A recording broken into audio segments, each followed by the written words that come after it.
ওসমান হাদি খুব ভাইরাল হয়েছিলেন একটা ক্লিপের জন্য, যেখানে তিনি বলেছিলেন শাহবাগের ছিঁড়ে ফেলা উচিত। এখন পর্যন্ত অনেকের কাছে হাদির পরিচয় আসলে এই ক্লিপটাই, মানে তারা মনে করেন এই শাহবাগ ছিঁড়ে ফেলার ডাকই হচ্ছে হাদির লেগেসি। এটা একটা প্রোপাগান্ডা। মানে ওসমান হাদির গুরুত্বপূর্ণ লেগেসি যে ভাঙচুর করা বা ছিঁড়ে ফেলা, এটা নেহায়তি একটা প্রোপাগান্ডা, এর সাথে বাস্তবতার কোনো সম্পর্ক নেই। হাদির আসল লেগেসি হচ্ছে এর সম্পূর্ণ উল্টো। আজ থেকে 10-15 বছর পর, ইনশাল্লাহ 100 বছর পর হাদির কথা আমরা কেন স্মরণ করব? দুটো কারণে। 1 নম্বর, তিনি ইনকিলাব কালচারাল সেন্টার শুরু করেছিলেন। তার কার্যক্রম হিসেবে সেখানে নানা বিষয়ে আলোচনা হতো, বাংলা ভূখণ্ডের ইতিহাস থেকে শুরু করে সমকালীন রাজনীতি, সিনেমা, নারী অধিকার, ইসলামী ঐতিহ্য ইত্যাদি।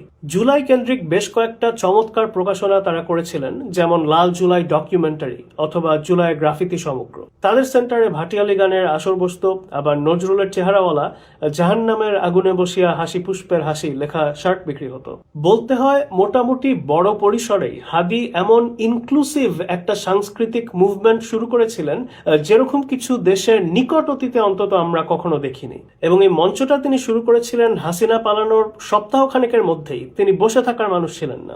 2 নম্বর, আরেকটা যে কারণে আমরা হাদিকে স্মরণ করব সেটা হচ্ছে তিনি অত্যন্ত স্বচ্ছতার সাথে গণমুখী একটা ব্যতিক্রমধর্মী রাজনৈতিক ক্যাম্পেইন শুরু করেছিলেন। তার ফজরের নামাজের পর লুঙ্গি পরে মসজিদের বাইরে গণসংযোগের ছবি হয়তো আপনারা দেখে থাকবেন, অথবা তার ডোনেশনের সম্পূর্ণ টাকা একদম পাই পাই করে হিসাব দেওয়ার প্রক্রিয়া হয়তো আপনারা দেখেছেন।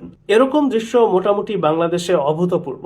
আসলে ওসমান হাদির লেগেসি ছিল সৃষ্টির। তিনি নতুন কিছু জিনিসের অবতারণা করছিলেন, একটা সাংস্কৃতিক আন্দোলন এবং একটা রাজনৈতিক আন্দোলন। তো এই প্রেক্ষিতে আমি আপনাদেরকে হাদি ভাইয়ের একটা বক্তব্যের কিছু অংশ শোনাতে চাই। আমাদের কিছু ভাই টুকটাক ছবি তুলে আমাদের প্রোগ্রামে, ভাই জীবন দিয়ে দেবো, লাগলে কিছু বলবেন, আপনাদের থ্রেট করছে। আমি কিছু একটা কাম করো, জীবন দেওয়ার কাম নাই, তুমি তো মোটামুটি ছবি তুলতে আগ্রহী, তুমি একটা ফটোগ্রাফি কোর্সে ভর্তি করে দেই না। ভাই এটা পারো মানে জীবন দিতে পারবে, ফটোগ্রাফি শিখতে পারবে না। আমাদের দরকার ভিডিওগ্রাফার। ওই তোমার একটা কাজ করি, আমি 5,000 টাকা দিয়ে ভর্তি করি, আমাদের তো লোক নাই, দেখো না, তুমি একটা কোর্স করো। তখন 10টা এক্সকিউজ। সে জীবন দিতে চায় কিন্তু সে ভিডিওগ্রাফি শিখবে না।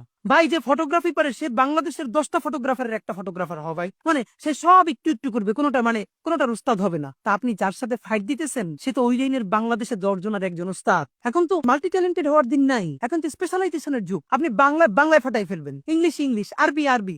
যে ছবি তুলবে বাংলাদেশের সেরা ছবি, ভিডিওগ্রাফি, এইরকম 20টা লোক আমার দেন, আপনারা 1 বছর দেখেন আমরা কোথায় নিয়ে যাই ইনশাল্লাহ। এখানে লক্ষ্য করুন, মানুষ যখন তার কাছে এসে প্রশ্ন করেছে, ভাই আমি বিপ্লব করতে চাই, আমাকে কি করতে হবে খালি বলেন, হাদি ভাই কিন্তু তাদেরকে বলেননি যে তোমাদের প্রথম কাজ হচ্ছে অমুকের মাওয়া ছিঁড়ে ফেলা অথবা নিজেদের জীবন উৎসর্গ করা। সেটা কিন্তু হাদি ভাই বলেননি। তার কারণ বাস্তবতা হচ্ছে এগুলো আসল বিপ্লব নয়।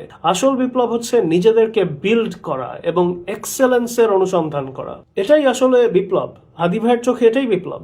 অসওয়াল্ড চেম্বার্স একটা কথা বলেছিলেন, যেটা আপনাদের জন্য উদ্ধৃত করতে চাই।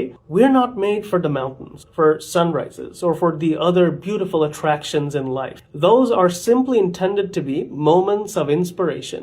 We are made for the valley and the ordinary things of life. And that is where we have to prove our stamina and strength. আসলে পাহাড়ে একাধবার চড়া বা এভারেস্ট জয় করা অসম্ভব কিছু না, কিন্তু আমাদের আসল কাজ মাটিতে। এই মাটিতে থেকেই প্রতিদিন একটু একটু করে দাঁতে দাঁত চেপে কাজের মাধ্যমে আমাদের এক্সেলেন্স বিল্ড আপ করতে হবে। সেটা যেখানেই হোক, ক্লাসরুমে হোক, অফিসে হোক, ক্ষেত খামারে হোক অথবা রাস্তায় হোক। এটাই হচ্ছে সৃষ্টির প্রক্রিয়া। এর মাধ্যমেই নতুন জিনিস সৃষ্টি হয়। নতুন সংস্কৃতি, নতুন আন্দোলনের অনুঘটক হচ্ছে এই প্রক্রিয়া। এবং হাদি ভাইয়ের বক্তব্য অনুসারে এটাই হচ্ছে বিপ্লব। বিপ্লবের চেহারা এরকমই। নিঃসন্দেহে এটা অত্যন্ত কঠিন, কিন্তু বিপ্লব আবার সহজ ছিল কবে থেকে? আমার দৃষ্টিতে এটাই হচ্ছে ওসমান হাদির শিক্ষা এবং লেগেসি। আল্লাহ আমাদের সোনা ভাইটাকে জান্নাত নসিব করুন।